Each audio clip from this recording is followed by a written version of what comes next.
श्री गणेश जी की आराधना बहुत मंगलकारी मानी जाती है। अनेक श्लोक, स्तोत्र, जाप द्वारा गणेश जी को मनाया जाता है। इनमें से एक पाठ गणपति अथर्वशीष बहुत मंगलकारी है। प्रतिदिन प्रातः शुद्ध होकर इस पाठ करने से गणेश जी की कृपा अवश्य प्राप्त होती है। यहाँ श्रोता उनके लिए पेश करते हैं गणपति अथर्वशीष। ओम कारापति भगवान गणपति को नमस्कार है। हे गणेश, तुम ही प्रत्यक्ष तत्व हो, तुम ही केवल करता हो, तुम ही केवल धरता हो, तुम ही केवल हरता हो। निश्चर्य पूर्वक तुम ही इन सब रूपों में विराजमान ब्रह्म हो। तुम साक्षात नृत्य आत्मस्वरूप हो। हे पार्वती नंदन, तुम मेरे शिष्य की रक्षा करो, वक्ता आचार्य की रक्षा करो, श्रोता की रक्षा करो, दाता की रक्षा करो, धाता की रक्षा करो, व्याख्या करने वाले आचार्य की रक्षा करो, शिष्य की रक्षा करो, पश्चिम से रक्षा करो, पूर्व से रक्षा करो, उत्तर से रक्षा करो, दक्षिण से रक्षा करो, ऊपर से रक्षा करो, नीचे से रक्षा करो, सब ओर से मेरी रक्षा करो, चारों ओर से हमारी रक्षा करो। यह जगत तुमसे उत्पन्न होता है, यह सारा जगत तुम्हें ही लय को प्राप्त होगा। इस सारे जगत की तुम्हें प्रतीति हो रही है। तुम भूमि, जल, अग्नि, वायु और आकाश हो। परापच्छिन्ती, बैखरी और मध्यमा वाणी के ये विभाग तुम ही हो। तुम सत्व हो, रज और तम तीनों गुणों से परे हो। तुम जागृत, स्वप्न और सुषुप्ति इन तीनों अवस्थाओं से परे हो। तुम स्थूल, सूक्ष्म और वर्तमान तीनों देहों से परे हो। तुम भूत, भविष्य और वर्तमान तीनों कालों से परे हो। तुम मूलाधार चक्र में नृत्य स्थित रहते हो। इच्छा, क्रिया और ज्ञान तीन प्रकार की शक्तियाँ तुम ही हो। तुम्हारा योगी जन नृत्य ध्यान करते हैं। तुम ब्रह्मा हो, तुम विष्णु हो, तुम रुद्र हो, तुम इंद्र हो, तुम अग्नि हो, तुम वायु हो, तुम सूर्य हो, तुम चंद्रमा हो, तुम ब्रह्म हो। भू, भूर्वा, स्वा ये तीनों लोक तथा ओमकार वाच्य पर ब्रह्म भी तुम ही हो।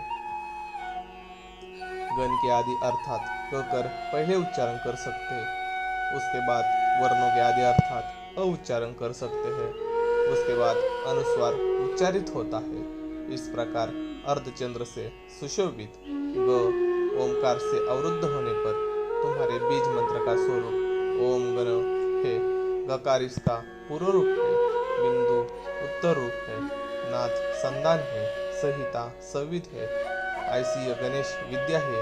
इस महामंत्र के गणक ऋषि है। एकदंताय विद्याय वक्रतुंडाय धीमहि तन्नो दन्ति प्रचोदयात्। एक दंत को हम जानते हैं, वक्रतुंड का हम ध्यान करते हैं। वह दंती गजानन हमें प्रेरणा प्रदान करे। यह गणेश गायत्री है।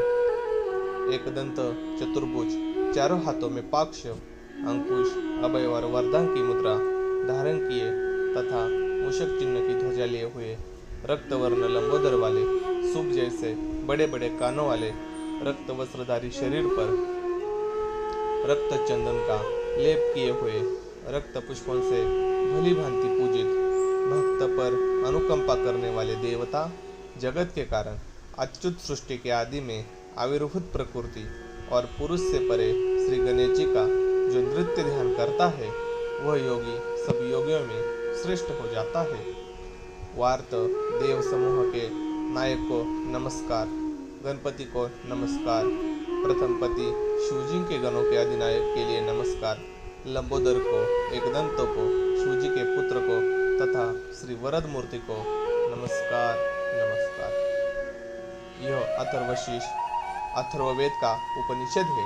इसका पाठ जो करता है ब्रह्म को प्राप्त करने का अधिकारी हो जाता है। सब प्रकार के विघ्न उसके लिए बाधक नहीं होते। वह सब जगह सुख पाता है। वह पांचों प्रकार के महान पातकों तथा उपपातकों से मुक्त हो जाता है।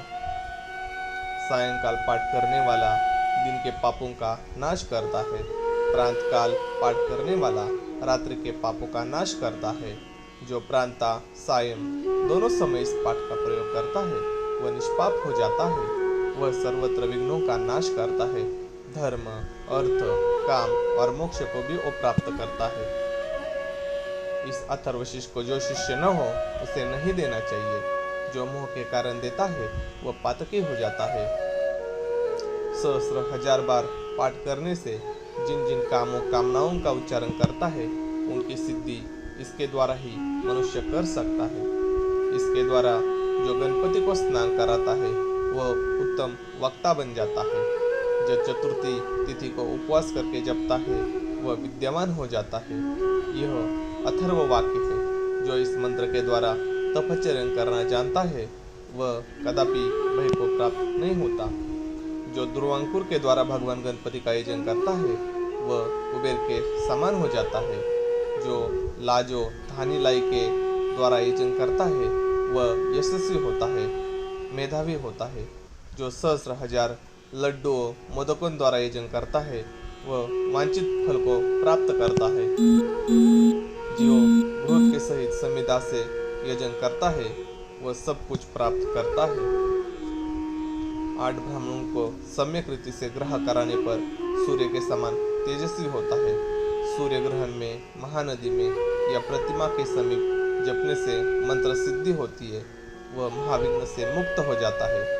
जो इस प्रकार जानता है वह सर्वज्ञ हो जाता है। वह सर्वज्ञ हो जाता है। ओम गण गणपतये नमः। हम सब गणपति को प्रणाम करते हैं।